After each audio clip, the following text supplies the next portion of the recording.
My name is Kat, I am 29 years old and I have a lot of opinions about books, and this is the Get to Know My Taste tag.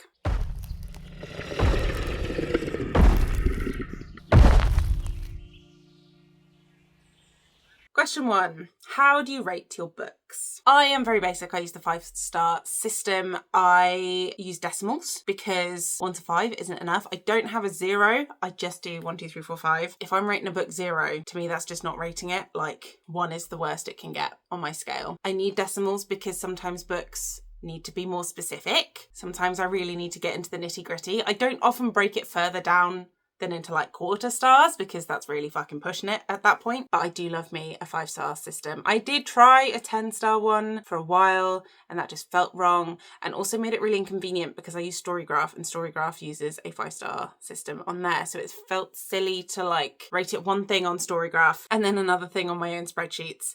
And then they didn't match up in a way that pleased me. So 5 stars is the simple answer to that. To me, I very rarely give out 1s because if I think I'm going to rate something a 1 star, I am just going to DNF it. I don't have time for that. Same for 2 stars. I don't get a lot of 2 stars. I generally only get them if I'm reading like an arc or something where I feel a bit more inclined to finish it. I'm a huge fan of DNFing books. If you don't know me, love it. Love DNFing books. So 1 and 2 stars are rare. 3, middle of the road. It was fine. It didn't super disappoint me. It didn't like super blow me away. Could have been better, could have been worse. 4 stars, like that's a solid book. I would absolutely recommend that book to people. Just didn't hit the high ceiling. 4 stars is like solid. Even 3 stars can be solid. Like 3 is a real wishy-washy number, to be fair, because I've had really good 3 stars and really disappointing 3 stars. But I think when you bring disappointment into it, that's a whole other conversation. And then 5 star is just fantastic. Like absolutely out of this world. Perfect book. And I have quite a few of those, which is nice. I'm not super picky about them. Sometimes like I will go based off of vibes. I am not the most analytical reviewer in the world. We are leaning into the next question with this. But yeah, 5 stars, out of this world. I don't go above 5. I know some people like to do like 6-star books. I'm too autistic for that. I have 1, 2, 3, 4, 5 and bits in between, and that's me good. How do you approach reviewing books? Vibey. Very vibey. I do video reviews and I do long form written reviews, and I use these as my way to like actually work out what I'm feeling. So particularly with video reviews, I'm a verbal processor. So talking about it in a way that other people have to understand makes it more obvious to me how I feel about a book. Similarly with long form reviews, I've had a couple of reviews where I thought actually I thought the book was fine, and then I'll write the review and I just can't stop shitting on it. So it's like review writing is my way of processing how I actually felt about a book. I don't read a lot of books that are similar to what my friends read, so I don't talk about books very often in person with my mates. So this is kind of my space to do that, and it's where I process my feelings about them loudly sometimes. I do lean into more like critical or analytical reviews sometimes if I have found a point that jumps out at me in one of those categories. Like I don't necessarily go like, right, we're going to talk about the writing, we're going to talk about the world, we're going to talk about the characters. Sometimes I'll cycle through that just as like a jumping off point, but I'm not gonna, I don't have a structure to it. It's very vibey. It's very just what comes out of my mouth, and then I can edit into some sort of coherent thought. That's just how we work here. What's the book that made you a reader? I've always been a big reader. My parents are big readers. My mum works in the publishing industry, has written and published her own books as well as other people's. And my dad's always been a big reader as well, even though he was more of the maths side of that situation. Always been surrounded by books. I'm used to homes having books on every single wall, bookshelves in every single room, even the bathroom.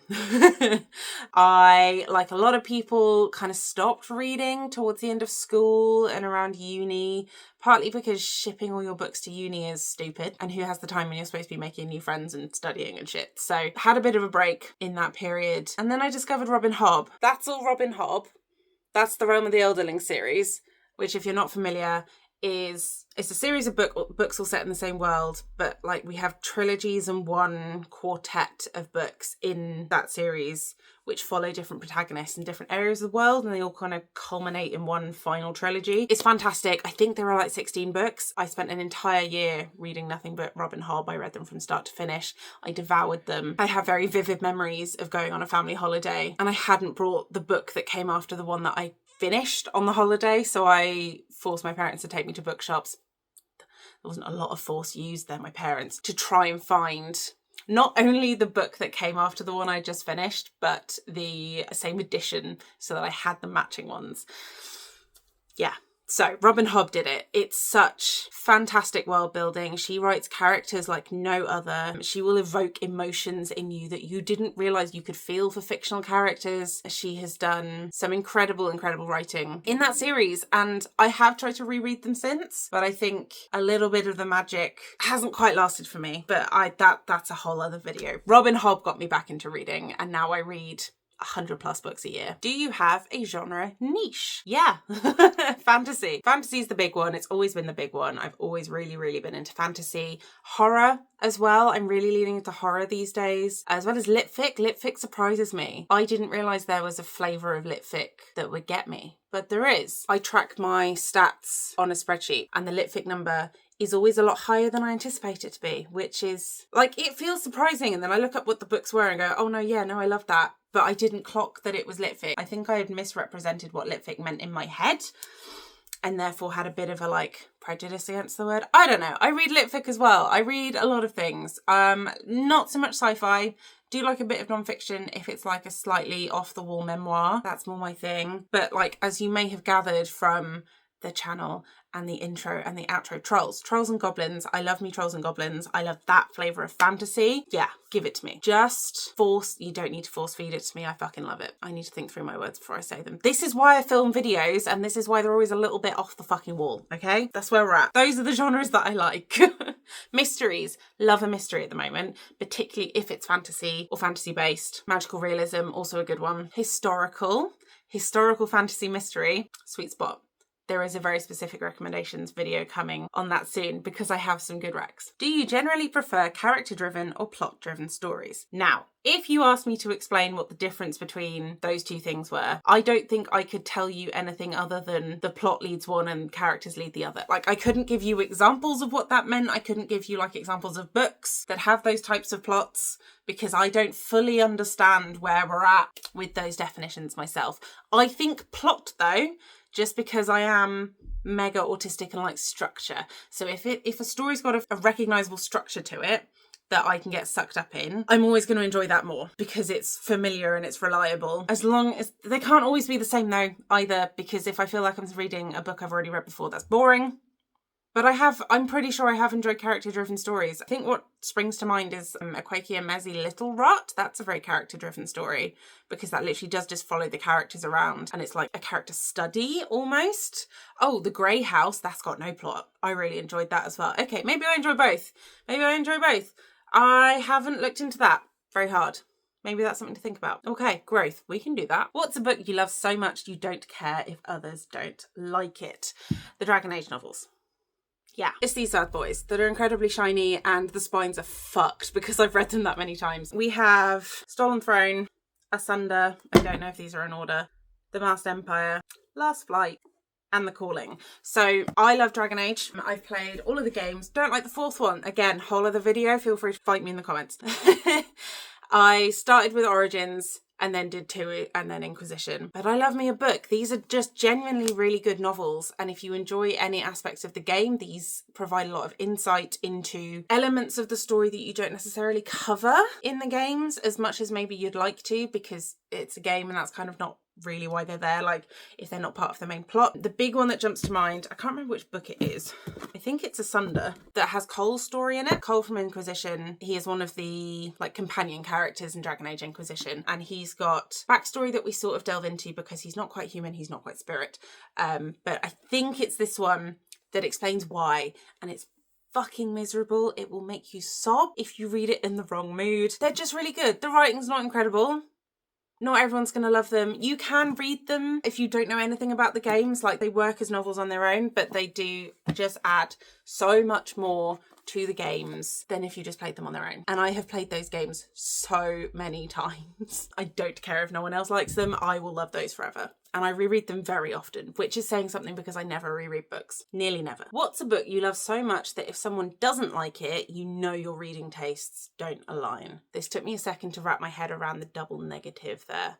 So if someone doesn't like it, I know we're not going to get on. I mean, realistically, I'm going to need more than one book to tell if we have completely opposite tastes. It's easier for me to tell that if someone likes a book, we're probably not going to have good like if you like Fourth Wing or anything of that ilk, we're probably not going to be that compatible taste-wise. If you don't like one of my favourite books, I think that book would probably have to be Nettle and Bone by T. Kingfisher. I really love my T. Kingfisher, and Nettle and Bone was the one that had me like absolutely fangirling because it's just so perfect for me. It is perfect for me. I know other people like it as well, which is lovely because I love it. But it's got like a chicken possessed by a demon. It's got 2 different types of witch in it. It's got 3 tasks. You've got the Goblin Market, which is one of my favourite tropes. I just answered my own question.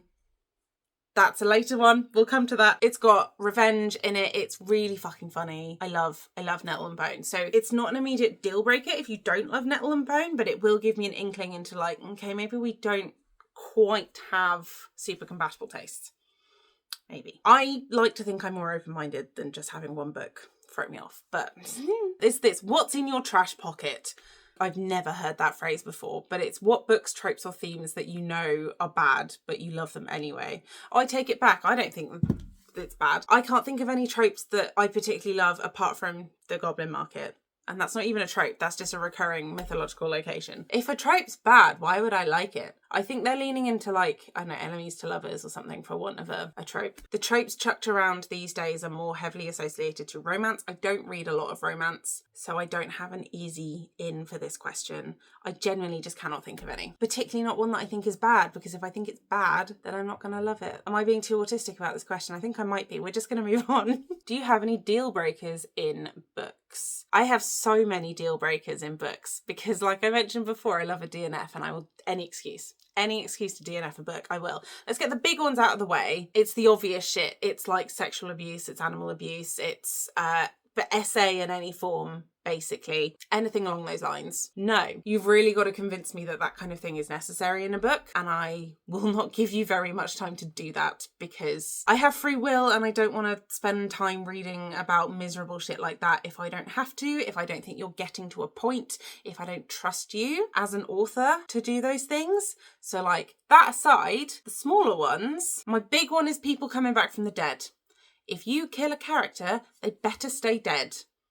Because otherwise the death means nothing. You are completely undermining the whole concept of death if you're killing characters and immediately bringing them back to life. Or even just at any point bringing them back to life. Why should I ever believe that any character is going to stay dead ever? I don't give a shit. The same applies to D&D campaigns as well. I don't think revivify should be a thing. Don't like it. Don't love pregnancy. Really don't love pregnancy in books. And I've recently discovered that I just really don't enjoy stories set in London, which is so specific. I really don't like London as a place. And therefore books set in London kind of give me the ick. What's a strong opinion you have about a book released within the last year? Okay, I've read quite a few released within the last year. The only one I feel particularly strongly about is Scorpions by Tuppence Middleton, and I feel strongly about it because it's fantastic. This is a memoir about Tuppence's struggles and how she lives with OCD and emetophobia and how the two interlink and play into each other and how they fuck her up, basically. She likens her OCD to scorpions in her brain,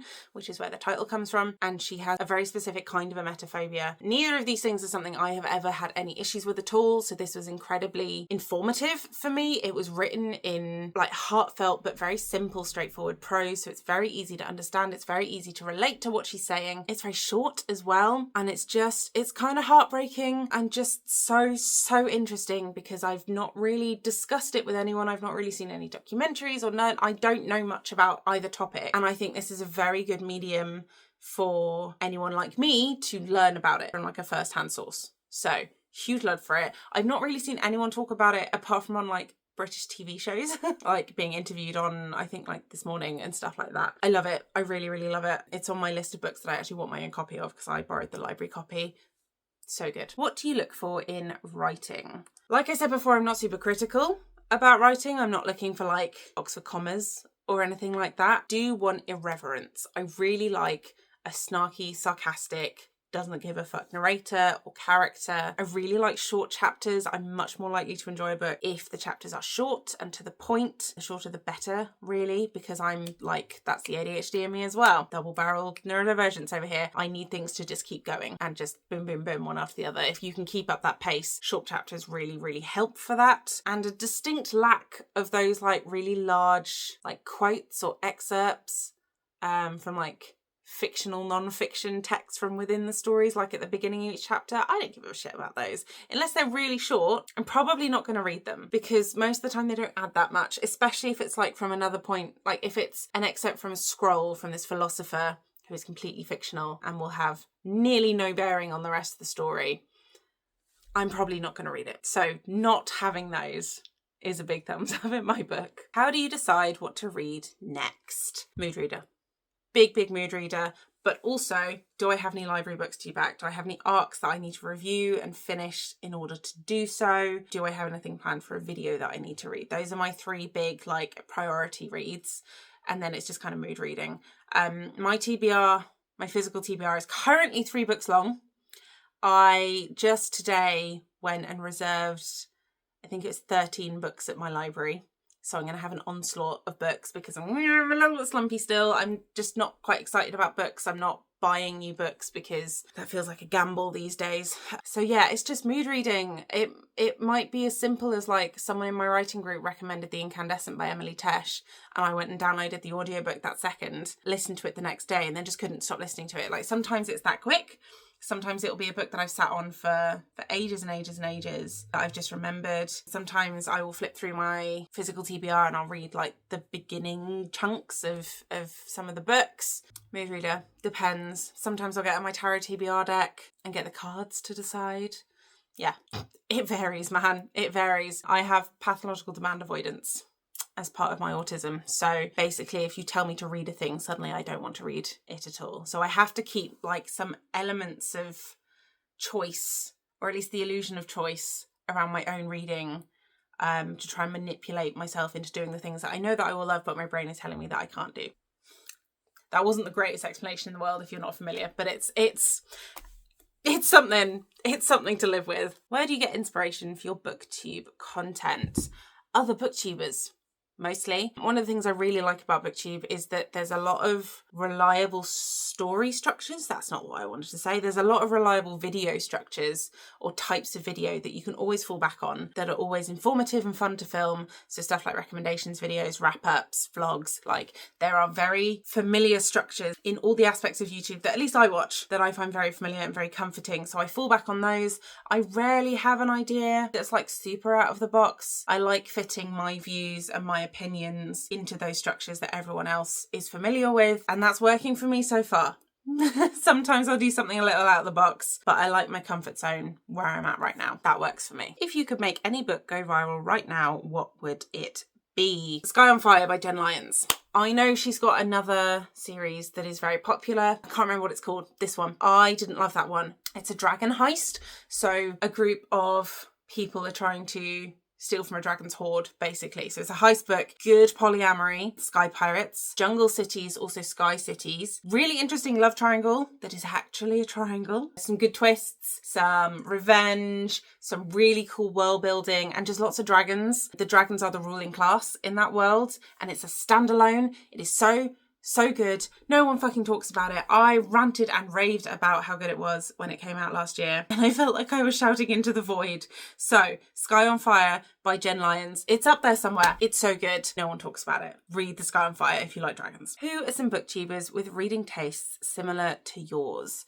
2 that spring to mind. One is Sam from Thoughts on Tomes, who came up with this tag. Obviously, I will tag her below. Not always quite the same, but we definitely have some favourites in common. We definitely like the same sort of themes and tropes and genres, I think, which is always really lovely. I get a lot of good recommendations from her channel.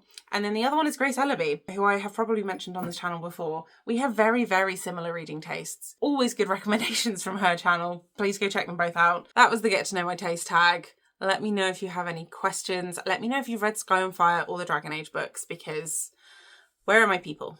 Where are they? Where have they gone, Ratty? that way, apparently. Like and subscribe and all that good shit. You know how YouTube videos work. If you want to do the tag, do the tag. That's also how YouTube works. And I will see you in the next video.